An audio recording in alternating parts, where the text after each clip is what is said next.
Kaixo egunon ikasleok, gaur ikusiko ditugu ekuazioak eta zehazki lehen mailako ekuazioak. Hasiera batean, azalduko dut zer den ekuazio bat. Ekuazio bat da, bi adierazpen algebraikoen arteko berdintza bat. Bai? Beti izango dugu atal bat, hau da bigarren atala, eta hau da lehenengo atala.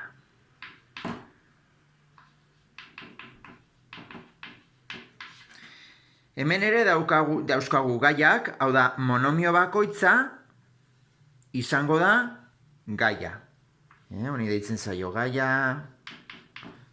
honi gaia. Eta gero zenbaki hau dira gai askeak. Gai askea. Gai askea eta gai askea.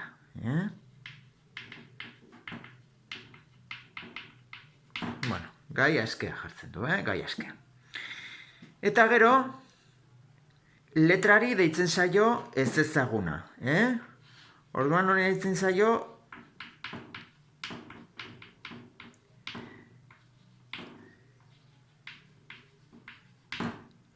ez ezaguna. Ez da egun, horren ikustu, baina da ez ezaguna, Bale? Eta gero hemen, ekuazio hau da lehen mailakoa da. Maila da bat. Maila lehenengo mailakoa. Zergatik da lehenengo mailakoa? Ba, monomio mai handiena monomioetan da bat. Bai, isaren berretzailea gaso honetan da bat. Bi izango balitz, maximoa ekuazio osoan izango litzateke bigarren mailako ekuazioa. Bai? Orduan, esan dugu zer den ekuazio bat. Gero isa ez ezaguna da, ze balio hartu behar duen ez ezaguna da edo soluzioa, Bueno, soluzioa zer da? Ba, isari eman behar diogun balioa hemen, bai, isak izango du balio berdina hemen eta hemen. Ekuazio hau betetzeko edo berdintza hau betetzeko. Isa izkian sartzen badugu bederatzi zenbakia, orduan daukagu 3 bider bederatzi, gogoratu jartzen dugu koefizientea da biderkatu egiten dugula, 3 bider bederatzi da 27, eta 7 34. Eta alde honetan, 2 bider bederatzi da 18 gehi 16 34. Beraz, bederatzi zenbakia da soluzioa. Bai? Honen zenbakizko balioa delako 34, eta hemen bederatzi sartzerakoan ere da 34. Berdintza betetzen denez, orduan bederatzi izango da soluzioa. Bai? Orduan, nola ebasten dira lehen mailako ekuazio hauek? Ba oso erreza da. Alde batetik pasa behar ditugu letrak alde batera eta zenbakiak bestaldera. Kasu honetan, letrak ezkerrera bota behar ditugu. Kasu honetan, 3 isa ezkerrean dago ondo jarrita kopiatzen dugu. Baina 2 isa ez dago bere lekuan letrarekin egon behar duenez, aldatzen dugu lekuz, hau pentsatu esi bat dela eta gainditu behar degula, bai? Orduan aldatzen dugunez lekuz, aldatzen dugu zeinuz. Hemen 16 ondo jarrita dago, kopiatzen dugu. Zenbakiak zenbakiekin eskubian, 7 hau ez dago ondo jarrita, jarri behar dugu eskubian, zenbakiak zenbakiekin. Beraz, positiboa denez, bestaldera negatiboa. -7. Eta orain, egiten dugu monomioen arteko kenketa hau, 3 ken 2, pues izango da bat isa. Kasu honetan, gauza bera, 16 ken 7, bederatzi. Bai? Eta bukatzeko, egin behar duguna da beti zenbaki hau bera bolkatu, biderkatzen dagoenez, zatitzen. bat, eta goian bederatzi. Orduan bederatzi zati bat, izango da bederatzi. Soluzioa da bederatzi. Ebatzi dugu ekuazioa. Gero konprobatzen badezute, lehen esan bezala, 3 bider bederatzi da 27, gehi 7 34 bestaldean, bederatzi bider bida 18, gehi 16, 34, ondo dago. Bai? Bueno, pues jarriko dugu beste ekuazio baten adibidea. Adibidez. Jarriko dugu ekuazio hau. Bi isa ken 17, adibidez, berdin isa ken 3 bider 12 ken 2 isa. Orduan, hemen parentesia daukagu. Beti ekuazio batean egin behar deguna da lehenengo gauza parentesiak kendu, bai? Orduan, 2 bider isa, 2 isa. 2 bider minus 17, minus 34. Isa, eta orain, parentesa kendu behar dugu. Minus 3 bider 12, minus 36. Minus 3 bider minus 2 isa, kontuz minus bider minus, plus 2 isa. Parentesiak kendu ditugu, eta orduan hasiko gara letrekin jartzen eskerrean, eta zenbakiak eskubian. Kasu honetan, 2 isa ondo daukagu jarrita, isa pasa behar dugu eskerraldera, positiboa denez bestaldera negatiboa, eta 2 isa ere bai pasa behar dugu letrekin, hau da, positiboa denez bestaldera aldatu behar dugu zeinua. Beti pasatzen badugu esi hau, aldatu behar dugu zeinua, minus 2 isa. Eta kasu honetan, minus 36 ondo jarrita dago, eskubian dago, zenbakiak eskubian egon behar dutelako, eta orain 34a bestaldera negatiboa zen pasatzen badugu lekuz, positiboa bihurtzen dugu. Eta orain egin behar duguna da, monomio hauen arteko kenketa. 2 ken bat, kontuz hemen dago bat, da bat, eta ken bi da minus bat. Minus bat isa, berdin. 34 ken 36, minus 2. Eta bukaeran, esan dugun bezala, bolkatu behar dugu hemen. Minus bat biderkatzen dagoenez, bere kontrakoa da zatiketa. Beraz, hemen jarri behar dugu minus bat. Kontuz hemen negatiboa da, baina biderketa denean azkeneko pausan eraman behar dugu zeinua, kontuz. Eta minus 2 hemen. Beraz, minus 2 zati minus bat, ekuazio honen soluzioa da 2. Konprobatu dezakezute, 2 ken 17 da minus 15, bider 2, minus 30. Beraz, hemen eman behar du minus 30 ere. Ordezkatzen baduzute 2, minus 2 bider 2 da minus 4, 12 ken 4 da 8, minus 3 bider 8 da minus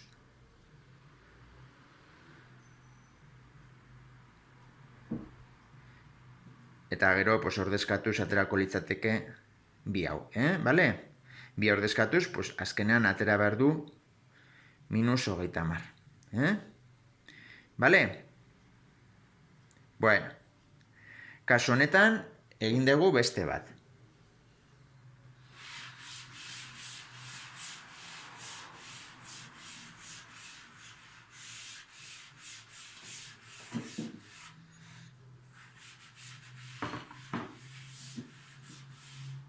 Bueno, jarriko dugu beste ekuazio bat, adibidez, hautxe bera.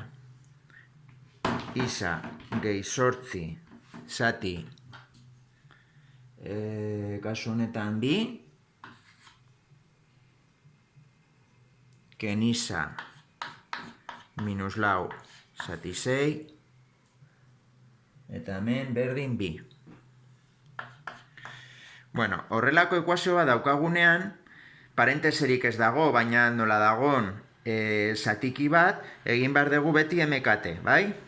Orduan, hemen jarri bat, dena zatiki moduan jarri, eta orain, egin behar duguna da, 2 eta 6-ren arteko MKT. Hau da, multiplo komun txikiena da 6, MKT 2 eta 6-ren artean 6. 6, 6. 6 zati bi da 3, dena bider 3 goikoa, 3 isa, eta 3 bider 8, 24. Dena bider 3.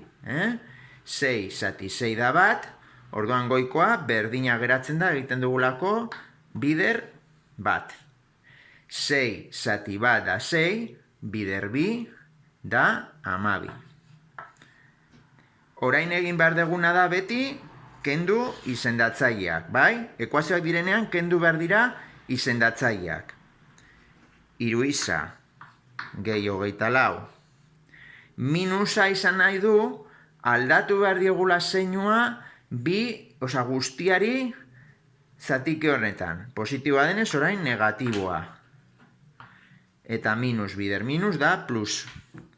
Plus lau. Eta azkenik 12 hau.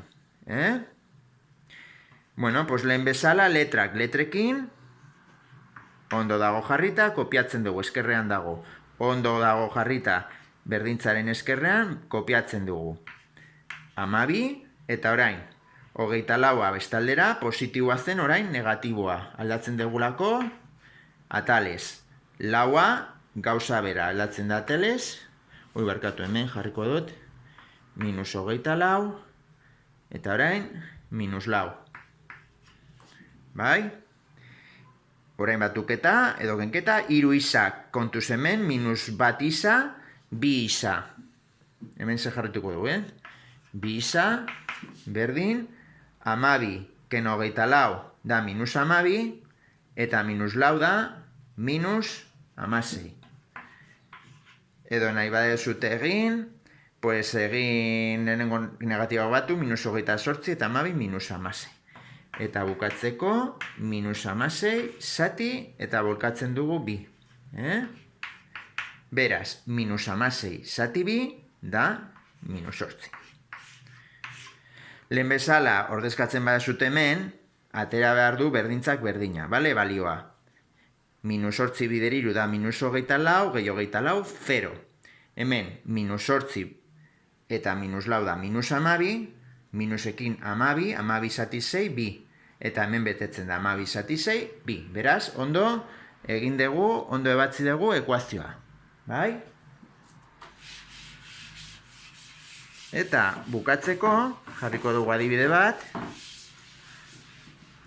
Daukagu negan, parentesiak eta zatikiak. Adibidez. Baldin badaukagu horrelako ariketa bat. 2 isa.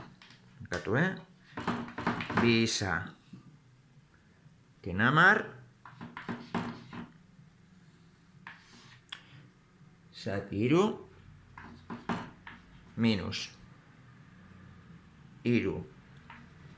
Bider. Isa. Kenamabi. Zati lau. Berdin minus bat. Bai? Bueno, horrelako ekuazioak ditugunean, parentesia eta zatiki bat degunean, ordena esan dugu beti bezala. Lehenengo beti dago ekuazioetan, parentesia kendu.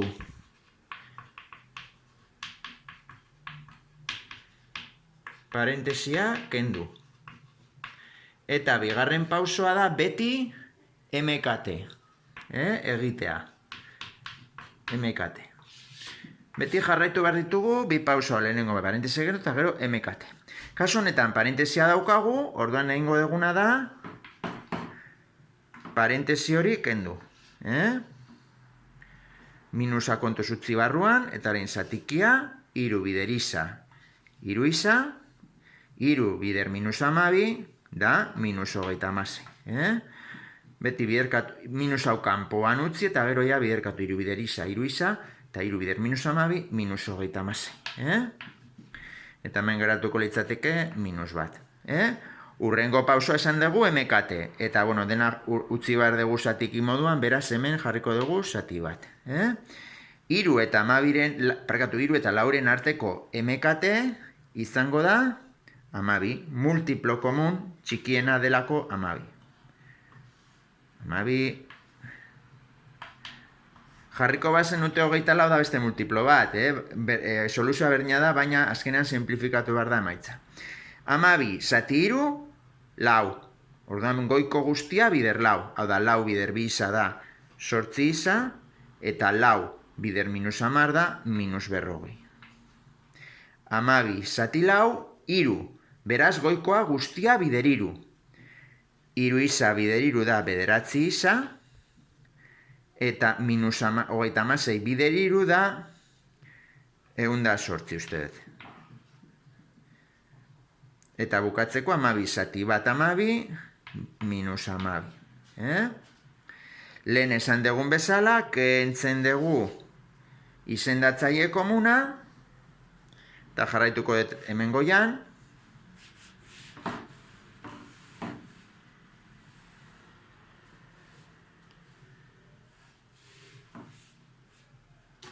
Egin behar duguna da orain, bakarrik lerro bat jarri.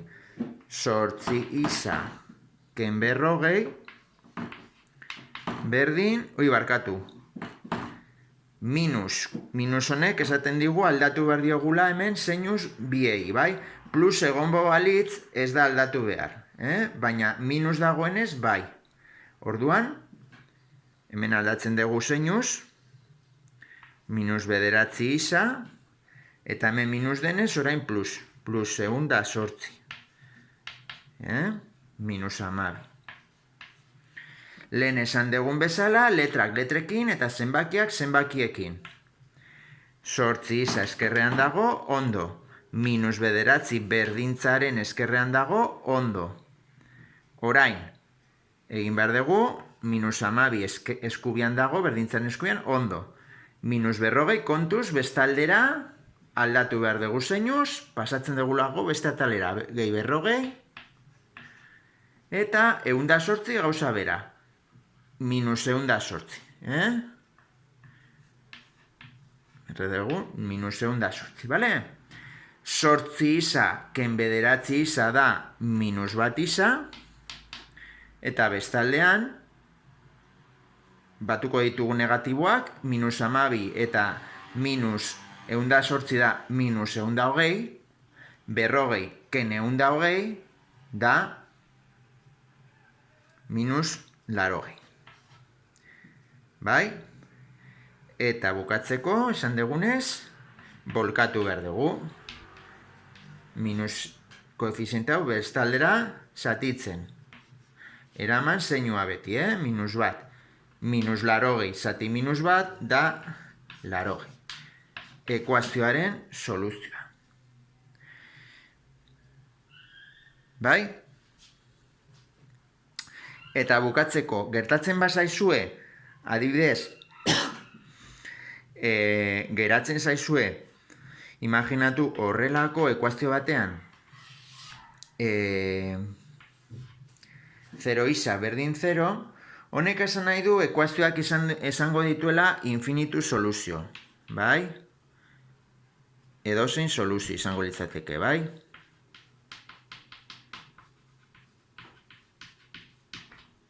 Vale?